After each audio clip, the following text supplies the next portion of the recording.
Selamat malam Aumania. Selamat datang lagi di Midnight Live. Apa kabar penonton? Udah Senin aja. Hari ini panas ya. Setidaknya cuaca panas hari ini membuat penonton jadi pribadi yang lebih matang. Meskipun banyak utang. Semua itu udah di jalannya. Cuma emang belum dicor aja. Jangan-jangan anggarannya bolong-bolong. Ya udah, langsung aja kita mulai. Inilah Midnight Live.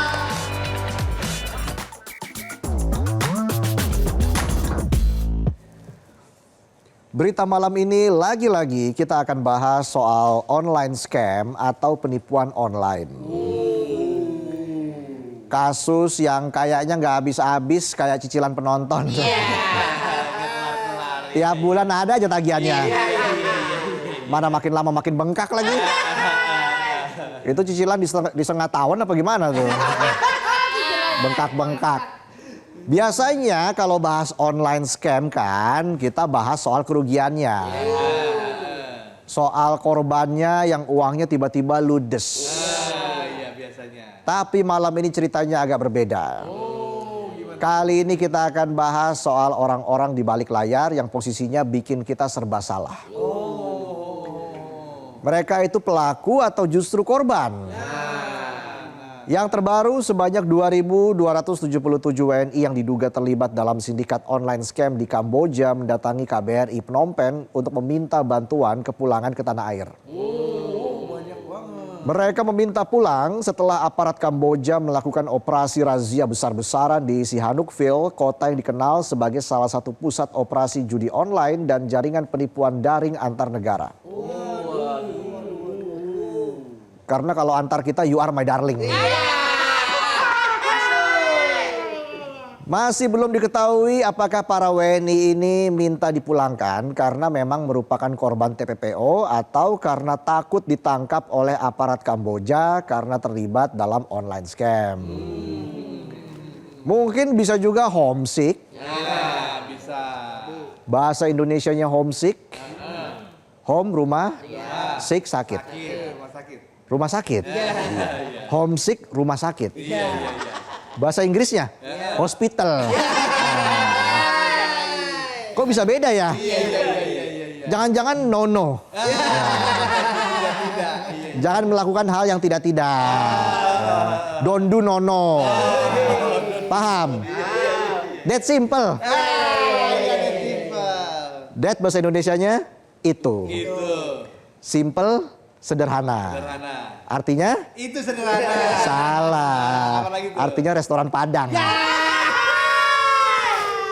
Tapi yang pasti berdasarkan hasil asesmen awal KBRI Phnom Penh diketahui bahwa mayoritas WNI yang melapor tidak menunjukkan indikasi kuat sebagai korban TPPO. Selain itu tidak ditemukan tanda-tanda kekerasan fisik pada para WNI tersebut. Duta Besar RI untuk Kamboja, Santo Darmo Sumarto juga bilang para WNI yang datang semua hanya kelelahan karena perjalanan jauh dari perbatasan Kamboja Thailand ke Phnom Penh. Dan kabarnya sebagian WNI bahkan terlihat naik mobil mewah dan membawa aneka barang mahal. Ini habis digerebek atau habis dapat skater naga? Kok mewah banget? Gak matching. Dua kata lucu, korban mewah. Penonton udah lama jadi korban gak mewah-mewah. Dua kata sadis, korban atasan. Posisinya paling serem di kantor. Panglima, long shift. Hingga saat ini KBRI Phnom Penh sedang melakukan pendataan dan penilaian kasus untuk bisa memulangkan para WNI secara bertahap. Selain itu lembaga penegak hukum di kedua negara juga akan menentukan apakah para WNI terlibat online scam, datang secara sukarela atau di bawah paksaan. Tapi di tengah upaya perlindungan dan pemulangan tersebut muncul perdebatan mengenai status WNI yang terlibat dalam penipuan daring. Ibarat sama gebetan bingung statusnya apaan. Kok bisa? Kenalnya udah lama. Menurut saya in relationship. Menurut dia ini apa Anda? Nggak jelas. Ketua Dewan Komisioner Otoritas Jasa Keuangan Mahendra Siregar bilang kalau WNI yang bekerja sebagai scammer di Kamboja tidak bisa serta-merta dikategorikan sebagai korban tindak pidana perdagangan orang karena mereka sudah jadi bagian dari sistem penipuan yang merugikan banyak orang. Intinya WNI yang terlibat online scam itu adalah pelaku yang harus diproses secara hukum. Itu kalau pelaku. Nah, kalau korban, status korban baru dapat disematkan kalau mereka terbukti ditipu atau dipaksa sejak awal keberangkatan. Jadi the problem is, apakah mereka pelaku atau korban? Kalau rame lanjut part 2. Karena seperti yang kita ketahui, ada ribuan WNI yang jadi korban TPPO di Kamboja. Mereka awalnya dijanjiin kerja benar, ternyata pas sampai sana malah disuruh jadi scammer. Soalnya kalau skater cring-cring, ditungguin penonton tuh. Iya nggak Dul? Demen banget kena petir Zeus. Direktur Eksekutif Migrant Watch, Asnil Tan, menyebut dalam banyak kasus yang terdokumentasi, pekerja Indonesia justru direkrut melalui penipuan lowongan kerja. Dan biasanya setelah tiba di lokasi, paspor mereka disita, kebebasan dirampas, dan mereka dipaksa menjalankan perintah di bawah ancaman. Ini mah udah biasa buat penonton. Bosnya aja di bawah ancaman. Apalagi penontonnya. Ancaman kuadrat. Ya. Asnil pun menilai pandangan Mahendra justru berbahaya karena menghapus konteks paksaan, kerja paksa, dan penyekapan yang dialami mayoritas pekerja Indonesia di pusat-pusat penipuan daring di Kamboja. Sementara itu ahli forensik digital Ruby Alamsyah menilai pemerintah dan aparat penegak hukum Indonesia sebaiknya fokus memberantas kejahatan scam jaringan lokal yang beroperasi di dalam negeri dan jelas merugikan warga Indonesia sendiri. Karena target utama operasi scam di Kamboja umumnya adalah warga China dan Taiwan dengan sasaran yang sangat kecil mengarah ke Indonesia. Jadi ibaratnya kita ini lagi sibuk jagain jemuran orang lain. Sementara jemuran di halaman sendiri lagi diangkut maling. Lagian ngapain juga jagain jemuran orang. Ini sih udah salah dari awal. Makanya susah nih kita. Tapi ini bukan soal jemuran. Ini soal pilihan. Kita sibuk bahas sindikat di Kamboja, padahal penipu di dalam negeri aja masih subur makmur. Kayak nama toko bangunan. Ya kayak nasib pejabat juga sih. Makmur. Kalau koruptor, subur. Itu tuh sering banget. Kalau rakyat, sabar. Sabar. Sementara itu, Wakil Ketua Komisi 1 DPR RI Dev Laksono mendorong proses verifikasi dilakukan secara objektif dan hati-hati. Nah, ini soal verifikasi, ngeri-ngeri sedap. Saya takut dejavu kalau bicara soal verifikasi. Benar. Takutnya ada manipulasi. Verifikasi pemilu aja syaratnya bisa diatur-atur. Iya lagi. Pandangan berbeda disampaikan Ketua BKSAP DPR RI Mardani Alisera yang menyebut bahwa ada faktor struktural yang menyebabkan WNI sukarela pergi ke Kamboja untuk melakukan penipuan. Kenapa tuh? Salah satunya adalah minimnya lapangan kerja di Indonesia. Iya lagi. Ya bayangin aja cari kerja di Indonesia itu susahnya minta ampun. Syarat lowongan kerja seringkali nggak masuk akal. Ada syarat penampilan menarik. Lah kalau dia penampilannya mendorong gimana? Gak menarik ya. Iya. Ada juga yang syaratnya pengalaman kerja minimal 5 tahun. Pas ditanya kerja apa? Kerja kelompok mah. Iya dari SMA. Iya. Ada lagi yang pengalaman 6 tahun jadi admin. Admin apa? Admin grup WA, Pak. Tugasnya apa? Tugasnya forwardin link berita dari bapak. Keluarga. Udah kayak buzzer keluarga gue. Intinya pelaku yang kerja secara sukarela pun bisa jadi sebenarnya adalah korban. Korban dari keadaan. Kalau penonton korban perasaan. Emang diperas terus. Faktanya Kementerian Luar Negeri memang pernah menyebut bahwa sejak tahun 2020 ada lebih dari 10.000 WNI yang terlibat dalam praktek online scam lintas negara. Dari jumlah tersebut sekitar 1.500 orang merupakan korban TPPO. Sementara sisanya diduga berangkat secara sukarela karena tergiur iming-iming gaji besar dengan bayaran antara $1.000 hingga $1.200 per bulan. Gaji 18 juta sebulan cuma buat ngerayu orang lewat chat. Siapa yang nggak mau? Ngerayu doang main enteng. Apa bedanya kamu sama charger? Kalau charger tipe C. Kalau kamu tipenya aku banget. Mana penonton cowok semua lagi. Masalah online scam di Indonesia emang semakin meresahkan. OJK mencatat sejak tahun 2024 hingga 14 Januari 2026 ada lebih dari 400.000 laporan terkait penipuan daring dengan total kerugian akibat online scam mencapai 9,1 triliun rupiah. Kerugiannya sampai 9,1 T. Duit segitu kalau buat bikin jembatan nggak bisa dilewatin. Kok bisa? Orang anggarannya dikorupsi. Dari 9,1 T, dana korban yang berhasil diselamatkan baru sekitar 432 miliar rupiah. Tapi yang sudah dikembalikan kepada korban hanya sekitar 161 miliar rupiah. Udah kayak penonton. Nitip omongan dilebih-lebihin, pas nitip duit dikurang-kurangin. Makanya jangan suka nitip-nitip. Saya titip uang. Saya titip surat. Saya titip sosis. Soalnya kalau dia cowok, sobro. Kalau bro and sis, ada tuh sapaan di partai. Balik lagi, OJK bilang salah satu tantangan besar dalam pemulihan dana korban adalah keterlambatan pelaporan. Sekitar 80% korban baru melapor lebih dari 12 jam setelah kejadian. Sementara dana hasil penipuan bisa dipindahkan pelaku dalam waktu kurang dari 1 jam. Masalah online scam atau penipuan online di Indonesia memang masih jadi PR besar.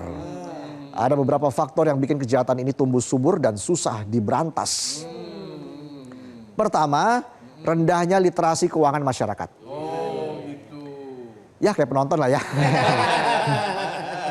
Baru juga cair 5 juta ya. Udah scroll-scroll rumah di Pondok Indah. Sombong. Itu roda pagar juga nggak dapet. Jadi banyak orang kita itu saking optimisnya gampang percaya sama penipu. Gampang diiming-imingi. Kalau kamu kerja keras bakal dapat promosi. Ternyata promosi sabun colek buy one get one. Tangannya keset, mukanya kusut. Dompetnya kisut. Faktor kedua adalah lemahnya perlindungan data pribadi. Gimana nggak lemah, iklan judol sama pinjol aja masih FYP. Ketiga, lemahnya penindakan hukum. Seringkali yang ditangkap cuma pion-pion di lapangan. Sementara bos besarnya tetap aman. Jadi dejavu saya. Dejavu sama kasus pengamanan situs judol. Tor monitor ketua. Saya sudah setor ketua. Situs tolong dimonitor ketua. Biar gacor ketua. Masalah online scam di Indonesia yang udah masuk kategori darurat ini harusnya jadi alarm keras bagi pemerintah dan aparat untuk segera bergerak menindak dengan lebih cepat. Jangan sampai ke depannya masih ada lagi orang Indonesia yang dipaksa memilih antara jadi pengangguran terhormat atau jadi penipu sukses di negeri orang. Tetap waspada pada setiap tawaran yang terlalu indah untuk jadi kenyataan. Karena biasanya yang terlalu indah itu cuma janji kampanye.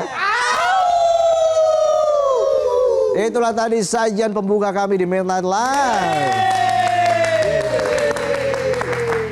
Kami masih akan kembali dengan sejumlah informasi lain. Dan juga kita akan mengundang seorang bintang tamu di Midnight Live. Siapa tuh? Ustadz Dennis Lim akan hadir di Midnight Live. Usai jeda kita juga akan menghadirkan informasi-informasi ringan dari dalam negeri dalam Monday Light News. Jadi tetaplah di Midnight Live.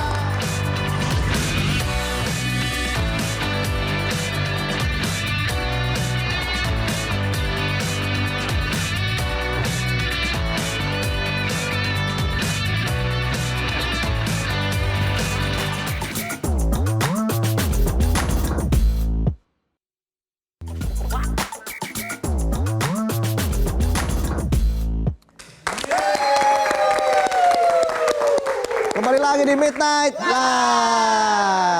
Apa kabar penonton? Hari ini panas ya. Udah ya? Oh ini segmen berapa sih? Oh segmen 2. Oh ya.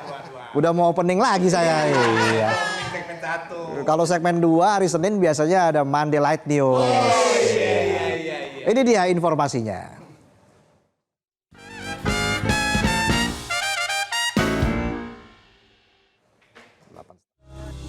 Inovasi kuliner berbahan dasar ketan kembali menarik perhatian di Kabupaten Cianjur, Jawa Barat.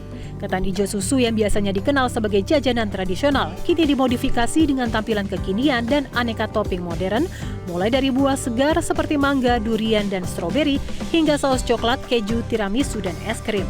Tak hanya varian manis, tersedia juga rasa asin gurih dengan topping abon sapi, abon ayam, oncom, hingga tongkol pedas. Kreasi ini membuat sajian ketan tampil lebih menarik dan digemari berbagai kalangan. Menurut pemilik kedai, usaha ini berawal dari coba-coba membuat ketan ijo lumer dengan beragam topping tanpa niat berjualan.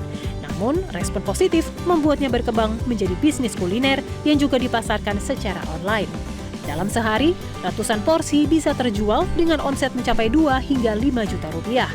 Harga yang ditawarkan pun terjangkau, mulai dari 8 hingga 18 ribu rupiah per porsi. Kedai ini menjadi salah satu kuliner hits di Cianjur dan banyak didatangi pengunjung dari luar kota seperti Sukabumi hingga kawasan Puncak Bogor.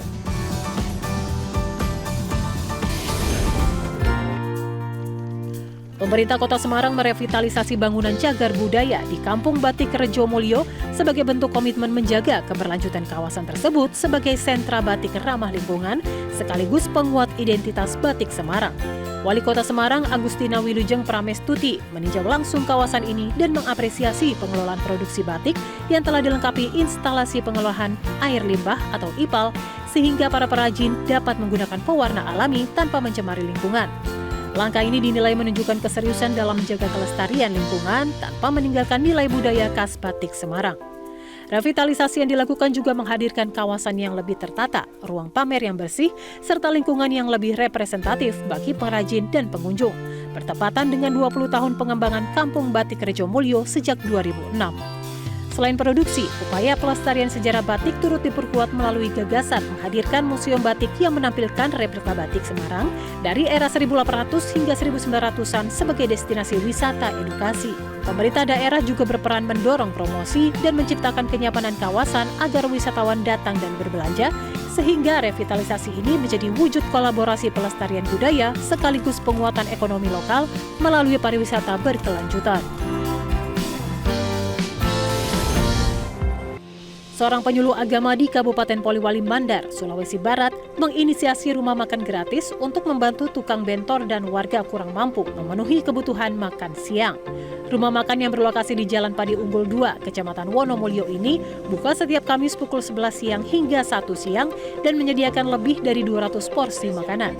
Menu yang disajikan bervariasi setiap pekan, terdiri dari nasi, sayur, lauk seperti ayam atau telur, tempe, serta buah. Warga yang datang mulai dari tukang bentor, tukang becak, sopir angkot, buruh pasar, hingga masyarakat prasejahtera diperbolehkan menambah makanan tanpa dibatasi. Salah satu penerima manfaat, Siraila, mengaku sangat terbantu karena tidak perlu lagi membeli makan atau pulang jauh ke rumah saat jam istirahat kerja.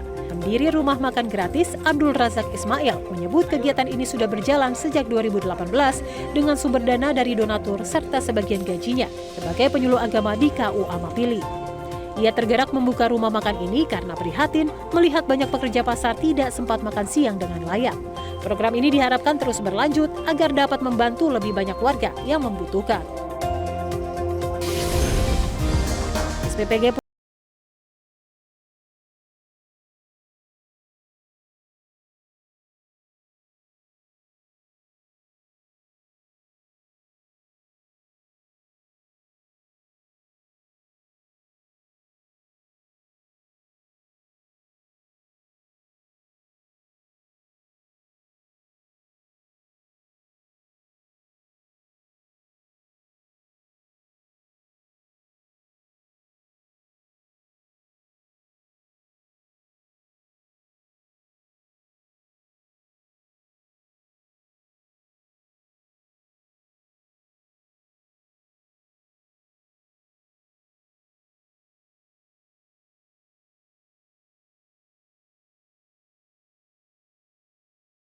tersebut. Streamer asal Amerika IShowSpeed yang bernama asli Darren Jason Watkins Jr. tiba di Cotonou, Benin sebagai bagian dari tur live stream 28 hari di Afrika yang bernama Speed Dance Africa. Tur ini bertujuan mengunjungi 20 negara dalam waktu kurang dari sebulan. Tur ini disambut antusias oleh para penggemar, termasuk dengan pertunjukan tarian tradisional dan pertandingan sparring di ruang publik untuk menyambut YouTuber berusia 21 tahun tersebut. Tur yang dimulai pada 29 Desember 2025 ini merupakan upaya IShowSpeed untuk menampilkan sebenarnya seperti apa Afrika melalui live streamnya. Hingga saat ini, ia belum mengunjungi Ghana, Pantai Gading, Liberia, dan Namibia saat melanjutkan perjalanannya melintasi benua tersebut. Sekitar 30 km di selatan ibu kota Republik Afrika Tengah, Bangui, aktivis lingkungan Zanre Ngombala Samba mengubah serat batang pisang menjadi kantong kertas coklat sebagai bagian dari inisiatif ekonomi sirkular untuk mendaur ulang limbah pertanian. Samba mengambil serat batang pisang dari tanaman sendiri di lahan seluas 5 hektar di hutan Dangala, lalu mencucinya, merendam, mengolah menjadi pulp, dan mengeringkannya menjadi lembaran. Melalui inisiatif bernama Luckily Develop, ia membuat kantong yang dapat digunakan kembali untuk menggantikan kantong plastik sekaligus memasarkan pisang dari kebunnya. Samba berharap bisa memperluas lahan dan mengumpulkan lebih banyak pemangku kepentingan dalam budidaya pisang agar pasokan serat cukup untuk pasar nasional, bahkan ekspor ke negara-negara seperti Chad. Ia meminta dukungan pemerintah dan donatur untuk memperoleh unit otomatisasi yang dapat mempercepat proses produksi, sekaligus memasarkan kantong organik di apotek, supermarket, dan toko retail lokal. Upaya ini penting mengingat penggunaan kantong plastik masih luas meski sudah dilarang sejak 2020 yang menyebabkan pencemaran lingkungan dan kesehatan yang serius. Alba Mesa Garcia, seorang perempuan bertubuh kecil dari Medellin, berhasil mewujudkan mimpinya menjadi bisnis keluarga yang sukses, menarik perhatian nasional dan pengikut online yang terus berkembang. Alba mengelola Las Mini Papas de Alba, sebuah proyek makanan jalanan yang dijalankan bersama putranya Julian menggunakan gerobak khusus yang disesuaikan dengan tinggi badannya. Berkat kerjasama mereka dan kehadiran aktif di media sosial, bisnis ini telah mengumpulkan lebih dari 100.000 pengikut, mempromosikan produk melalui video singkat di TikTok, dan menarik perhatian pelanggan dari berbagai kota dan negara. Kesuksesan Las Minis Papas de Alba tidak hanya berasal dari rasa dan kualitas makanan, tetapi juga dari kehangatan dan karisma tim ibu anak ini. Alba dan Julian mendapat dukungan dari pelanggan setia, serta tokoh terkenal seperti pesepak bola Kolombia James Rodriguez yang mempromosikan proyek mereka di TikTok. Bisnis ini lahir setelah sebuah tanah longsor memaksa Alba dan Julian pindah ke Medellin, dan kini telah menjadi usaha mandiri yang menonjolkan kreativitas, ketekunan, dan hubungan hangat dengan pelanggan. Ribuan pengunjung memadati kebun binatang Ueno di Tokyo pada hari Minggu untuk mengucapkan selamat tinggal kepada panda raksasa terakhir Jepang sebelum dipulangkan ke Tiongkok dan mengakhiri hampir 5 dekade diplomasi panda. Kerumunan pengunjung terlihat antusias menyaksikan Xiao Xiao dan Lei Lei. Banyak yang mengabadikan momen tersebut dengan foto dan video sebagai kenang-kenangan. Beberapa pengunjung mengaku sedih sekaligus bersyukur dapat melihat tingkah lucu panda kembar itu secara langsung. Hanya 4.400 orang yang diizinkan melihat panda pada hari terakhir, dengan tiket dibagikan melalui undian yang menarik sekitar 25 pelamar untuk setiap tempat. Xiao Xiao dan Lei Lei akan dipulangkan pada 27 Januari, menandai pertama kalinya dalam hampir 50 tahun Jepang tidak memiliki panda raksasa, simbol persahabatan antara Tokyo dan Beijing. Jepang pertama kali menerima panda raksasa pada 1972 setelah kedua negara menormalisasi hubungan diplomatik.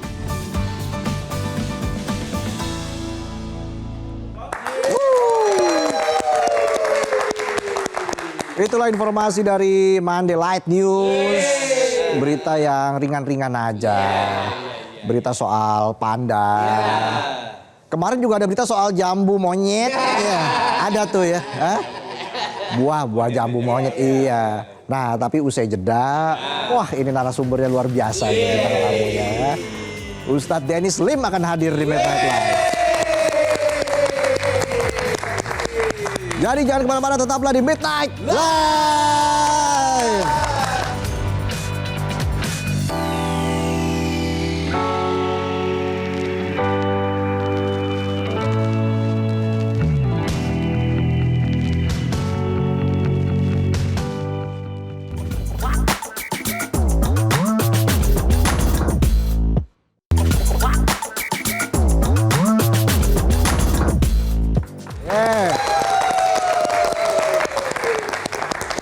Langsung saja saya undang Siapa tuh? Ustadz Dennis Lim.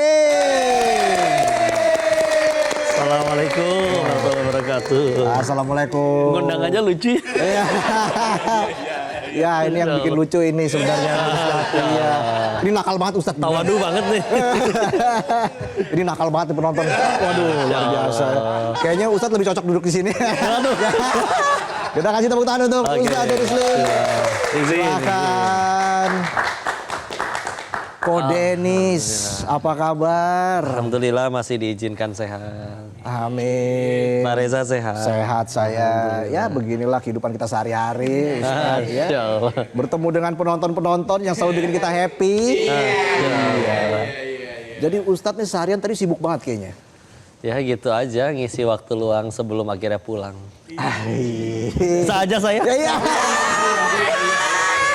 Bisa aja Ustadz. Iya. Jadi syuting apa aja Ustadz? Kayaknya untuk program Metro TV juga. Oh iya dong. Nanti insya Allah sahur 30 hari nemenin semua penonton Metro TV. Asmaul Husna. Asmaul Husna. Asmaul Husna nanti sepanjang sahur tayangnya di Ramadan 30 hari turut-turut insya Allah. Wah. Panjang umur mudah-mudahan bisa nonton bareng. Amin, amin. Seger ya lihat Ustadz nih kan. Iya, luar biasa loh. Jadi sahur tuh nggak cuman keketawaan nggak jelas tapi ngaji di situ. Oh. Kan ketawanya udah di sini di Midnight. Iya. Amin. Ini kenapa dia pada ketawa nih penonton? Ada tombolnya soalnya di sini. Oh gitu. Iya. Lucu nggak lucu dia ketawa. Iya.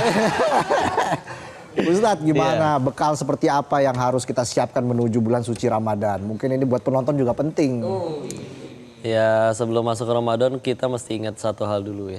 Yaitu kalau mau jujur masih banyak orang yang jauh lebih soleh daripada kita. Tapi belum tentu Allah kasih umur nyampe ke bulan Ramadan. Maka kalau kita tahu jujur diri kita seperti apa, Allah tahu kita kalau sendirian ngapain aja. Maka nyampe bulan Ramadan terus kita sia-siain gitu aja. Nah kayaknya nggak ada lagi yang lebih rugi daripada orang itu. Oh. Disiapin aja lah bakal terbaik yaitu takwa istilah. Termasuk kesabaran mungkin ya. Oh iya. Ustadz, ya. Kan sekarang godaannya banyak tuh. Nggak cuma makan minum tapi juga misalnya komentar jahat. Iya. Ya di media sosial. Iya. Itu gimana Ustadz untuk bisa menahan emosi kita? Justru itu tuh fasilitas dari Allah. Karena kan kita izin ya mati bakal ke surga pengen. Sedangkan Nabi Adam aja diusir dari surga dosanya 1. Kita pengen ke surga emang dosanya 1. Nah berarti kan kita pengen ke surga itu kehalangan kelakuan kita sendiri. Maka dikurangin pakai ibadah, kita mah gitu, sholat lupa rakaat melulu. Kadang istiqomah tapi istiqomah kuliah kulhu. Sekalinya ganti ina atau ina. Iya. Sekalinya sholatnya lama, sujud. Padahal dia lagi mikir, habis ini tasyahud apa berdiri ya? Oh, iya. Bisa aja saya. Iya. Kok jadi kagok gitu ngomong bisa aja saya? Ustadz lo nih. Iya. Aja. Makanya Dikasih ilmu. ketika kita tahu amalannya kurang, tapi Allah pengen tetap nyampein kita ke surganya, nanti dikasih fasilitas. Ada yang bikin kita harus berusaha sabar. Ada contoh dibikin ada yang ngutang tapi galakan yang ngutang. Wah. Kan lumayan tuh berarti gugurin dosa-dosa. Iya. Jadi itu mah nikmatin aja fasilitas. Kita jadi orang jahat bakal ada yang nyebelin ke kita, jadi orang sebaik mungkin juga ada yang nyebelin ke kita. Yang paling penting kan setelah akhirnya dijahatin, kita jadi manusia yang tambah kayak gimana. Ikutan jadi jahat atau justru tambah tersucikan dosanya di hadapan Allah. Wih, itu dia. Bisa aja saya. Kayaknya Aumania nih ya. Pak Dennis ya. Ya dong, alhamdulillah. Begitu, jadi harus bijaksana penonton. Jangan bijak sini. Gimana, masuk Iya, kan? Masuk. Oke, jadi untuk membersihkan hati biar lebih suci itu gimana Ustadz? Ya itu fasilitasnya tadi dijahatin sama orang. Oh, gitu. Karena kita kadang, jangankan nyuciin diri sendiri, kadang kitanya ya nggak kepikiran diri kita punya dosa. Ya, yang izin ya, yang pada diberitain di sini misalkan sedang menghadapi kasus korupsi, terus misalkan di persidangan. Aslinya kan kalau mau jujur itu cuman satu kasus dari sekian banyak kelakuan buruk yang masih Allah tutupin. Jadi kalau kita mau jujur sama diri sendiri, aslinya setiap kali dihina itu, kehinaan yang keluar dari mulut orang lebih sedikit daripada kehinaan kita yang asli. Iya kan? Iya. Tapi udah gitu dibongkar, itu pun dibongkar biar supaya dosanya berguguran. Masih ngambek, saya tidak terima, sewa pengacara mahal.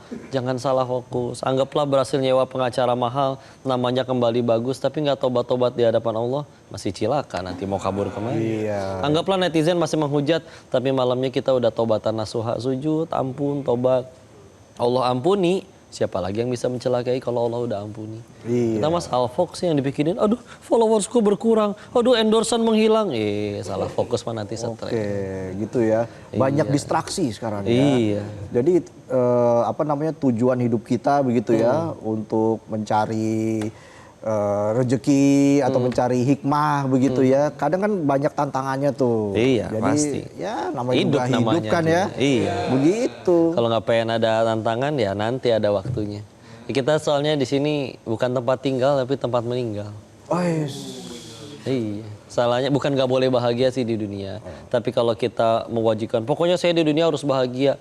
Emang ini bukan tempat bahagia, tempat bahagianya mah nanti di surganya Allah. Ya kita sekarang lagi di audisi, siapa yang paling layak pulang ke situ. Oke, lagi di casting ya. Di casting. Iya. Ini bisa di sini mungkin di casting dari ribuan orang yang terpilih Pak Reza.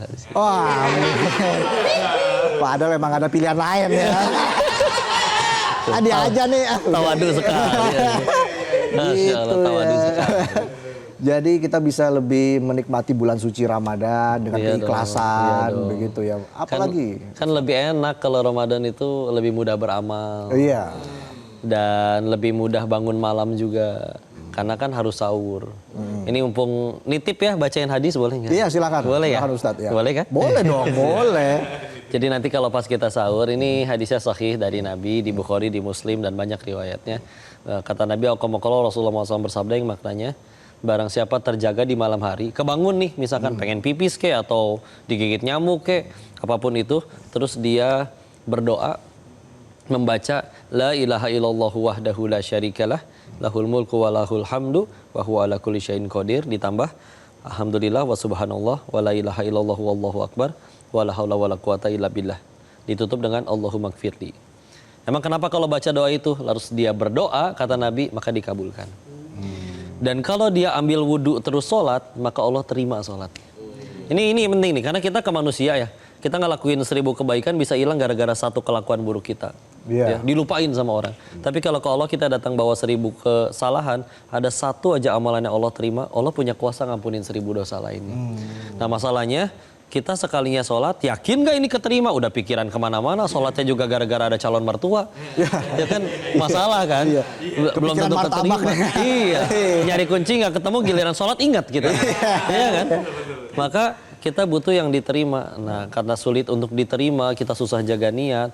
Kebangun di malam hari karena sekalian sahur, baca doa tadi, wudhu, sholat 2 rakaat nggak apa-apa deh, kuliah kulhu. Tapi bismillah, aku beriman kepada nabimu ya Allah. Semoga Allah terima sholatku yang ini. Udah, bismillah. Amin. Sempetin.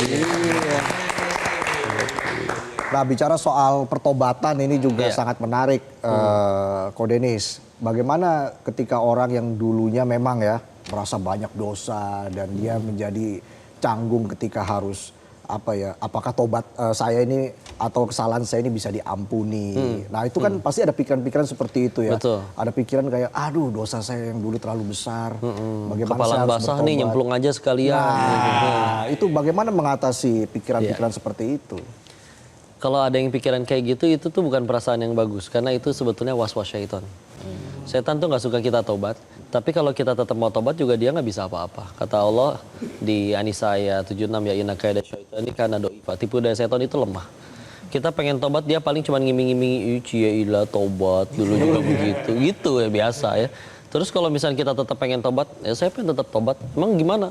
Apa gimana nanti kalau kita tetap sholat di sliding gitu di tempat wudhu, dicubit ginjalnya? Enggak, dia nggak bisa apa-apa. Kita nyalain murotal 24 jam di rumah aja dia nggak betah, tapi dia mencet tombol matiin sendiri aja nggak bisa. Udah horor juga kalau bisa kan. Yang namanya ya udah dia lemah.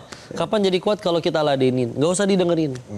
Kalau pertanyaannya apakah kita bakal diampuni setelah dosa kita seburuk apapun itu, sederhana jawabannya pasti. Pertanyaannya mau tobat atau enggak. Oke. Karena kalau misalkan Allah udah nggak mau ngampunin, gampang Allah matiin aja waktu lagi maksiat. Ini yang lagi ngomong berapa kali bikin dosa dan pantas mati atas kelakuannya, bukannya Allah matiin malah diizinin ketemu orang baik. Amin. Baik kan? Baik dong. Baik kan?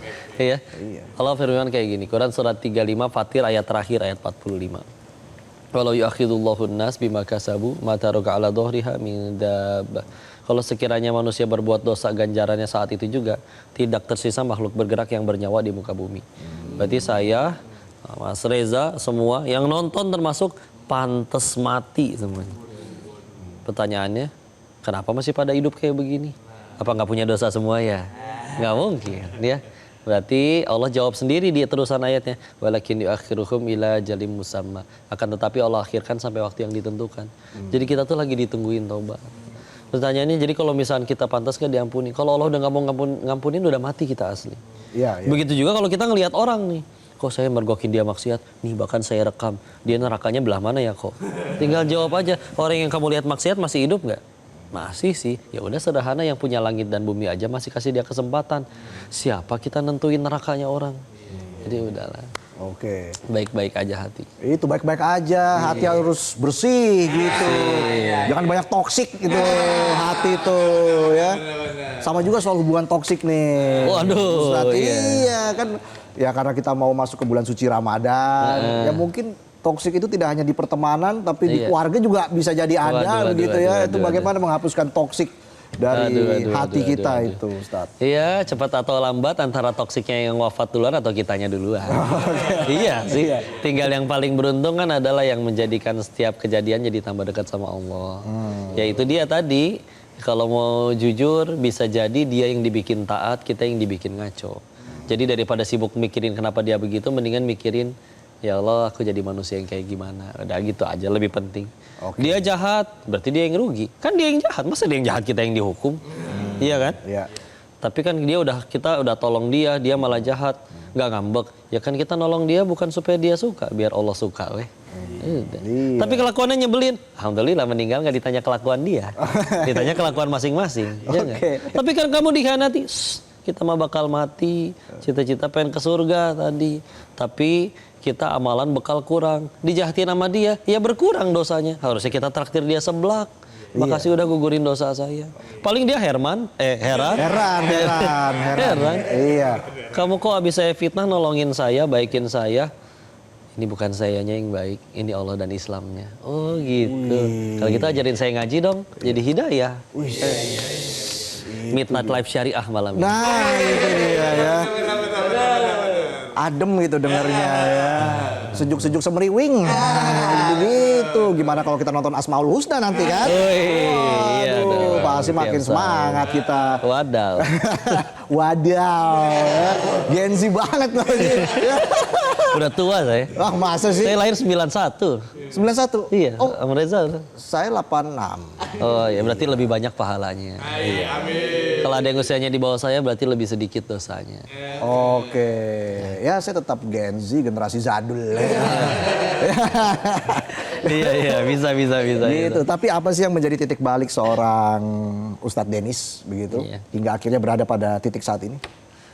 Ya, satu jelas pertolongan Allah, doa orang tua, doa bahkan bisa jadi doa orang yang mungkin saya pernah jahatin orang tapi yang dijahatin itu betulan soleh, jadi bukannya balas dendam, tapi malah ngedoain yang baik-baik bisa jadi. Wallahu alam, tidak ada kebaikan pada diri ini, Allah aja yang tolong. Tapi ya begitulah, kita kan kalau ngejarnya dunia, selagi judulnya dunia itu demi Allah masih bisa bosan. Hari ini makan nasi goreng doyan banget, makan nasi goreng yang sama setahun penuh sehari 3 kali bosan demi Allah. Ya, jadi sama. Termasuk misalkan ya, terima duit sehari 100 juta, entah halal, entah haram sekalipun ya. Tapi kalau misalkan, mungkin pertama kali seneng, tapi kalau diterusin terima duit kayak begitu terus menerus, Ya. setiap hari bertahun-tahun, demi Allah bisa bosan. Kalau ada yang berkata, masa sih terima duit 100 juta setiap hari bisa bosan, berarti lu belum pernah sekaya itu, udah gitu aja. Oh, Serius, orang pengen kaya kan, alasannya satu, karena dia belum pernah kaya aja. Gitu. Oke. Makanya ada istilah OKB tuh, Ya, OKB. orang kaya blow on. Kalau nya pas ke saya lagi ya. Orang kaya baru. Maafin ya. Orang kaya baru. Iya. Karena kalau baru kan suka ya apa aja dicobain Iya. gitu ya. Nanti dia nyobain semua restoran, akan ada harinya dia ternyata makanan sama aja, bedanya cuma 5 cm. Di sini ya kalau cadel 3 cm lah ya. Oke. Ya. Tapi begitu ketelan sama aja kenyangnya. Iya. Apalagi keluarnya sama-sama bau ya kan. Ya nggak ada, ini kenapa makanan mahal begini? Nanti keluarnya wangi kok? Enggak, pasti bau. Iya ya. Harusnya antum yang lebih lucu ya. Saya kalah lucu ini udah.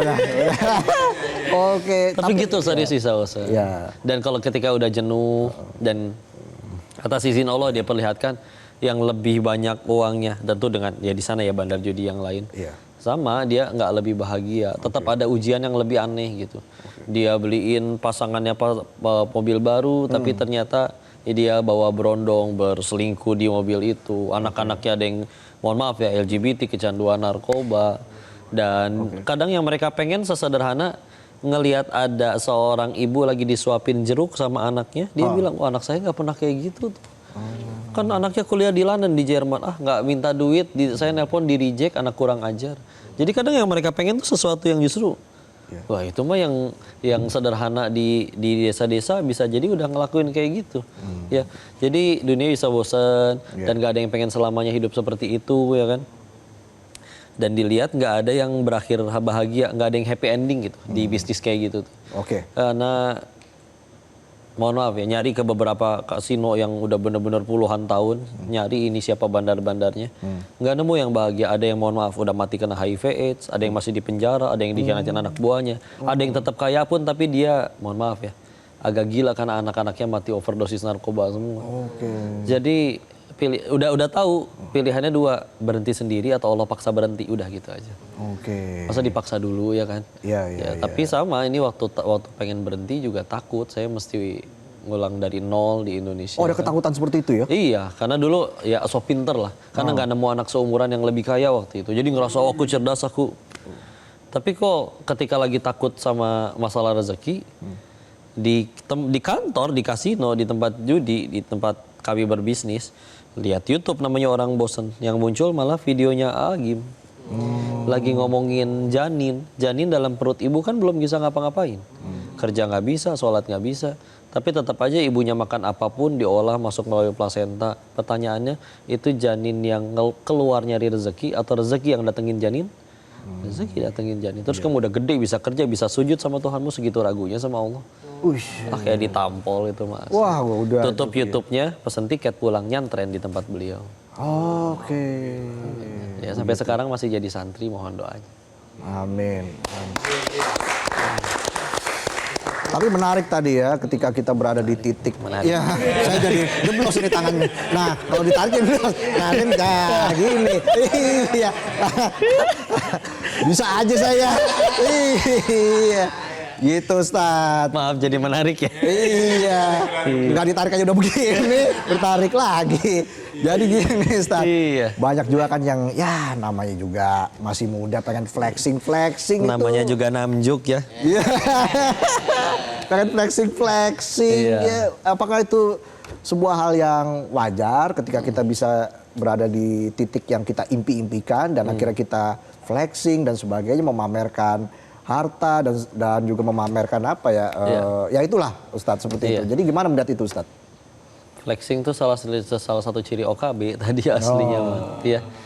Karena ya satu, kita pengen pamer, kalau mau jujur banyak yang lebih kaya pasti. Di atas yang kaya ada yang kaya gitu. Berkuasanya kita kayaknya lebih berkuasa Firaun, tapi hancur juga. Secapek-capeknya kita kerja dan segala macem, begitu udah kaya kalau mau jujur masih lebih kayaan koruptor juga. Iya kan?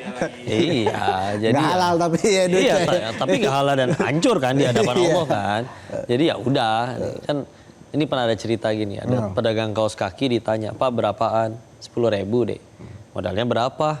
8.000. Ya Allah, Pak, masa ngambil cuan cuma 2.000? Tahu-tahu dihina, "Pak, mau kaya mah jangan dagang kaos kaki, mendingan Bapak jadi koruptor." Gitu katanya. Bapaknya malah jawab kayak gini, "Saya suksesnya bukan ketika saya kaya, tapi ketika kaos kaki saya dipakai saudari saya sesama muslimah untuk menyempurnakan menutup auratnya. Berarti berhasil tujuan saya dagang." Iya. Mau kaya-kayaan gak akan lebih kaya dari koruptor. Mau kaya mah jangan kerja di Metro TV. Mendingan jadi koruptor. Tapi kan hancur gitu. Ya. Tapi ketika akhirnya kita ya udah aku nggak mau jadi koruptor. Aku nyampein berita yang baik-baik. Nanti ada yang ngamalin pahala jariah buat Om Reza. Aish, amin. Ya. Apalagi di sini kan lucu nggak lucu, yang penting aman ya. Iya. Yang penting Lucu kita nggak lucu ternyata tetap berisi. kan ada tombolnya di sini. Oh, iya. Mungkin apa nih harapan dari Ustadz Denis untuk Indonesia? Apakah mungkin ada harapan agar koruptor itu bisa dihapuskan dari bumi Indonesia? Iya. Atau mungkin koruptor bisa dimiskinkan? Nah, apa harapan dari Ko Denis? Satu pasti terhapus. Antara dia duluan terhapus dari muka bumi, atau ya tobat duluan dengan dihapus dosa-dosanya. Masalah dia akan dimiskinkan, ya aslinya dia udah jadi orang miskin. Karena orang yang udah hatinya kaya, kata Nabi kan kaya di hati. Hati yang kaya itu dia nggak akan ngambil punya hak orang lain. Justru kalau misalkan yang miskin itu miskin juga di hati. Meskipun saldonya banyak tapi nyolong terus. Atau bos, tender bos. Ya, sampai dakinya keluar semua tuh gini. Ya. Monitor bos. Maka ya udah, dan jadi dia yang paling rugi. Akan ada hari kata Nabi di mana dinar dan dirham gak bisa nyelamatin kita lagi. Yang berlaku nanti apa? Amal soleh kita. Terus nanti ada orang yang kata Nabi bangkrut, muflis. Kapan? Ketika nanti dia didatengin oleh orang yang dia zolimi nanti di hari akhir.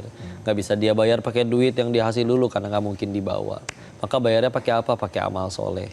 Amal solehnya kita berarti pahalanya ditransfer ke dia. Pahala kita habis berarti dosa dia diangkut sama kita. Begitu dituntut sama satu orang ternyata aduh habis. Begitu ditengok di belakang, aduh masih ada ratusan juta lagi rakyatku. Ini repot. Ini repot. Ya, maka ya sudah. Ya kasihan aslinya ngelihat yang kayak gitu. Ya makanya pilih, silakan tadi, bisakah korupsi terhapuskan? Ya pilih nanti, pengen Allah yang hapus duluan dari muka bumi atau kita hapus duluan dosa kita sebelum ketemu Allah gitu. Oke. Ustadz Denis kita doakan sehat selalu, ya, terus memberikan inspirasi dan juga semangat terus memberikan ceramah, inspirasi, khususnya juga kepada penonton-penonton yang memang saat ini sedang hilang arah ya, Ustadz ya. Semoga dengan hadirnya Ustadz di sini semakin menemukan arahnya, begitu loh, Ustadz. Pokoknya terima kasih saya ucapkan sudah hadir di Midnight Live. Terima kasih atas waktunya. Kita berjumpa lagi di lain kesempatan. Insya Allah. Mohon doanya, makasih banyak. Amin. Kita berikan tepuk tangan untuk Ustadz Denis.